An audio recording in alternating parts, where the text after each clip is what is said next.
How does NLP anchoring work in everyday life? That's what we're going to talk about in this video. I'm Chris Thompson. I'm Mike Mandel. And we run Mike Mandel Hypnosis. Hypnosis and NLP and anchoring, they're all kind of connected. So Mike, what the heck is an anchor? Let's talk about that. Great question. An anchor is any kind of stimulus, either in your visual, auditory, or kinesthetic sense, that is attached to a specific state. So when the anchor fires, it immediately puts you in that state. And it relates to neuroscience, right? Because the anchor, which we'll consider the stimulus that triggers the state, the response, it's essentially lighting up neurons, and there's neural pathways that are in existence physically in your brain. Right. So there's real science here. It's That's not a just good some point. It's woo-woo not stuff. something we imagine, or it's not psychological. There is neuroscience behind it. All right, so let's talk about anchors. We said we were going to talk about anchors in everyday life. First of all, anchors happen all the time, whether they're on purpose or more commonly, they happen by accident, right? So maybe we should start there. Let's talk about, well, actually, before we even talk about anchors that are happening by accident, let's talk about how we want to set them at peak state. Okay, and this then is we crucial. can relate it to how that happens by accident. Crucial. This is different than classical conditioning and B.F. Skinner stuff where you're doing repetition to condition something in. Instead, an anchor can be set with a single event, provided it is set at peak state. So you're going into a specific state, it peaks, and after a while you're going out of it again. You want to be hitting that anchor to set it right at the top as much as possible. Okay, so let's think about the obvious by accident ones. Oh, I'm scared of spiders. Well, that can happen because someone who is important to you freaks out in the presence of a spider. You're a little kid, you see this, and it gets connected to the spider. Right. You have now an emotional peak state because your mom was freaking out. And the anchor set. And that's a common thing, catching a phobia from a parent. My sister had a fear of snakes until I cured it. Catching it, like she you caught it from her mom, our mom.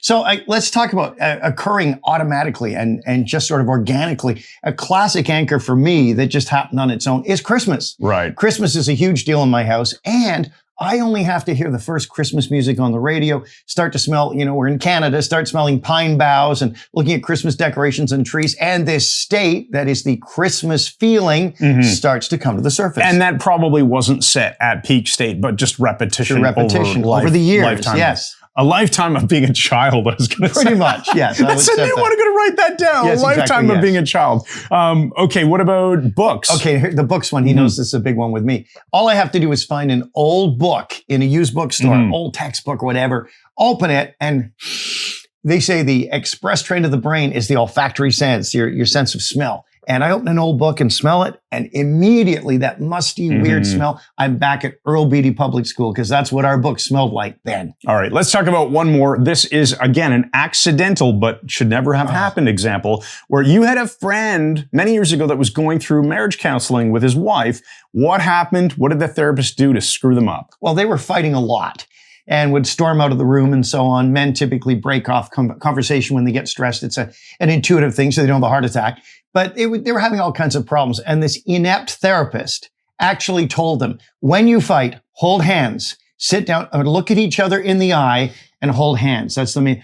What this does is anchor this bad state of the argument. And it was proven to be true. They were on vacation in a Canadian national park, having a wonderful time, a wonderful break. He slips his hand into his wife's hand. They're walking, turns to speak to her. They make eye contact. And he said in moments, they were in a freaking shouting match over almost nothing at all. So remember, they set at peak state because they were in these argumentative states at the time. Which are very strong. Then their therapist said, set this anchor, not intending for it to be that, right? Right. Thinking that the anchor of holding hands would overpower not even the anchor, new emotion. You're showing you care. Yeah. It's ridiculous. There is a sense that holding someone's hand is an anchor to some feeling of love or whatever. You can hold someone's hand and lead them to the electric chair, but it's not love. But I know what you're saying, but the bottom line was this inadvertently anchored them in two different systems. Yeah. The kinesthetic, the touch, and the visual sense as well. So it was even stronger. All right. Do you want to tell the one about Michael C. Anthony and his friend? No, the one I want to talk about is funerals. This is a really important we get to that one next. Okay, yeah. So funerals. Think about it. That's a very bad state we call grief. It's a state of profound sadness. Right. And if you're at the funeral of someone you love well, or someone who's vitally important to you, you're in a bad state. And if people keep coming up and looking at. So let's say it's my Okay, Chris. great grandmother, and I'm at her funeral. Yeah, right and now. you're just devastated. I'm devastated. And he's my best friend, so I She feel only sorry for lived her. to 198. Oh, awful. So I come up, I put my hand on his shoulder, now anchoring this bad state kinesthetically. I look him in the eye and I say, Chris, I'm so sorry. I feel so bad for you. Now I've anchored that state to this touch. So he gradually recovers, as people do from grief. And a couple of years later, he's at a party, he's having a blast, he's having a few beers. Someone comes up and says, Chris, I haven't seen you in a long time. And I go, oh, my grandmother. Yeah. He won't even know what's happening, but what this has done is fired that state of grief. And that's what we mean. Powerful states can become inadvertently anchored. All right. Now, do you want to do the Michael C. Anthony friend story? Which is the story? Sylvie. It's in our notes here. This friend Sylvie, that she would forget things. Oh, okay. Have you forgotten? I didn't connect them with him. Michael C. Anthony introduced me and my wife to another couple of years ago, and they were getting on. And Sylvie would forget things. She'd be telling a story, and she and I were standing in the kitchen. Every time she made a point, and I'd watch her eyes. She'd do a transderivational search, couldn't remember what was going on. And she, just trying to get her thought. I put my hands in my pockets, so the thumb's sticking out like this. And draw attention to it, probably. Or just, look at her. And just the grand motion of me doing this would draw attention. She would pay attention to this, and then she'd get her thought back. And this continued for a while. And then later on, she's telling me about this trip they went on. As soon as she started, I put my hands in my pockets, and she said, why do I keep forgetting everything all the time? I mean, it's quite wonderful. And when she's activated that state by asking a why question, re-anchor it. So this is happening inadvertently. I should have said that with that example, we're now shifting into how you can use anchoring on purpose. And we'll get soon to how you can do this to make your life better. But before we do, I'll just drop in one more hilarious example, which is I injured my Achilles tendon. So when I was playing baseball, I put myself in the position of catcher in men's lob ball. So I don't have to do much, just catch the ball. And even that, it just hits the ground. I pick it up, throw it back to the pitcher. Well, when the pitcher would throw a perfect strike and it would hit the plate in lob ball, it hits the home plate and makes a thunk sound. If the batter didn't swing for that, he missed a great pitch, I would do that, just a sniff. The next time a pitch came in that I could see was clearly not a strike, I do that. More often than not, the batter's going to swing. It's hilarious. It's crazy. It's just a sniff. Chris knows this is true. I was teaching self-defense in Britain at an army base about 2004. And one of the other trainers there, he was up making a presentation. You guys were being videoed, I remember. Well, that's right. Yeah, on he was camera. making a presentation off the top of his head. And he was generally pretty good at this. And I was in his line of sight, sitting down, my leg, one foot over the other knee. And he screwed up in the middle of it. And I caught his unconscious attention by putting my foot down and then marked it by going, the sniff, which is where he got this from. Yeah. And then he said, I better start again. So I'd reset, put my leg back up over my other knee. And he doesn't know I'm doing this. And there's a bunch of people watching. He starts talking again. He screws up again. I put my foot down and did the sniff again. And he's, okay, gotta get centered. Now this had become, I'd got his attention visually, and now the sniff was enough. So now he starts and he's making a really good presentation. And I just did as soon as he started, and he just completely lost it. What is wrong with my brain? And the others, like Clive Elliott, watching, they saw exactly what I was doing. It's amazing when you recognize for your own amusement. You can use this to make your life better. So I'll give you one simple example: power naps. Mike and I are big fans of power napping, not together, but in the middle of the day. There's anything wrong with just a 20-minute power nap is wonderful. Well, I have discovered that there's a combination that works really well for me. I get myself all comfortable. I put on an album. It's actually Dire Straits. The album is On Every Street. If you haven't checked it out, it's a fantastic album. I've recommended it to you. You like it. Correct. Great. And while I lie there, make sure this is on camera, I hold on to my right thumb just loosely, hold on to my thumb, put my hands in my lap, close my eyes, listen to the music. And there's a particular segment of the song where, boom, it just zones me right out. I have a fantastic power nap, 20 minutes at a time. And that's two anchors, the audio anchor of the music and the kinesthetic anchor of the thumb squeeze. Well, my question is, are you getting sleepy now talking about I am. Do you notice my energy kind of actually faded there for a moment? I asked that honestly when I was a therapist, that a client came in, and the entire problem was she said she wanted to read, she enjoyed reading, but she'd lost the ability because when she'd open a book and start reading, within 5 minutes, she was falling asleep, literally. And I said, when do you read? She said, well, I used to read in bed when I go to bed to fall asleep. Now she starts sitting in bed reading, lying there. Her brain says, oh, time to go to sleep. Put in the sleep chemicals, not stress chemicals. Yeah. She starts to fall asleep. This becomes anchored. And I had the one when I would play with my cat on the floor, I'd start getting tired because it was always late at night. So notice when these things are being linked to anchored states. Okay, let's talk about pump you up songs then, because that's another natural anchor. Music is a really great anchor. So when I was a kid, we were talking about this just the other day.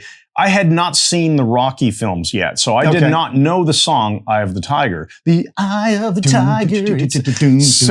But I was a competitive in the summer swimmer. I was like an 8-year-old kid, and at the big meet at the end of the year, all the teams would come, and our team, the West Park Pool in Dollar Des Ormeaux, we would go in and we would do a psych out. And this year's psych out was dry ice machine, and we're all walking and marching, and the Eye of the Tiger is blasting, and we come through these gates. Well, I was 80s. born in 74, so yeah, it would have been like 82, something like that. It was phenomenal. And that song became anchored for me as a pump you up song because we used it as the psych out ritual. Right, without even seeing Rocky. Exactly. That's a perfect example. And here's one you haven't even thought of. Okay. When we end a 5-day architecture of hypnosis training in Toronto with students coming from all over the world, he and I are on an absolute high at the end of this. We've all gone out for supper. We've all had drinks in the bar. Everybody's up, all these new friends. And we leave in his Tesla. Oh, yeah. And we put on. And he puts on the 80s song, Jefferson Starship. Well, Starship now. This city on rock and roll. It's a pretty lame song, but we really like it. Yeah. And that now, if I hear that song, we don't care how bad that song. We don't care how bad that song is supposed to be because it makes us feel amazing. So and we did build the city on rock and roll. Okay, so we've got to end this very long video with some empowering questions. And we're going to start by asking you, what anchors can you identify that you already have in your life or that you recognize in someone else that you can use to your advantage or to their advantage? Make someone's life more awesome by firing existing anchors. Okay, give me an example. Well, let's say that somebody loves a particular song. It's their pump-up song, and you want to help them get into an awesome mood. Put that song on for them. That'll work, right? Can you think of another example? Yeah, well, with me, rain is a huge anchor. Rain puts me in a mental state that's just fantastic. So you could just look up to the rain gods and say, what I did was Michael Smith's book, Instant Rapport. He talked about setting anchors, and he said, when you see the state that you want, when you recognize you're going into it, he said, anchor it with a touch on your temple. Well, I prefer this because it's a weirder one. But I would see rain, I'd breathe in, I'd feel strong, I'd feel powerful, enjoy the relaxation, the Valium effect of the rain. I'd anchor it here. So then when I needed to relax later, I'd get my rain state back by, actually it just happened then. It's kind of interesting. Nice. All of a sudden the energy's lost because I made myself sleepy and you made yourself rainy. Yeah. Or no. Okay. So just take advantage of the anchors that already exist. The second one is, what anchors can you create from scratch? And stack them on top of each other, which is very powerful. Let's say you see a comic who makes you really laugh your butt off. You're having a blast. When you recognize that you're in a good state laughing, set an anchor. We like to touch the thumb to the ring fingertip. We call it the awesome and say anchor. Awesome. And by doing that, you're anchoring in a visual, an auditory, and a kinesthetic sense. And then another time you notice, you just did some sports thing or a great workout and you're feeling powerful. Oh, this is a good state to anchor. Add that to the battery, the stack of your awesome anchors.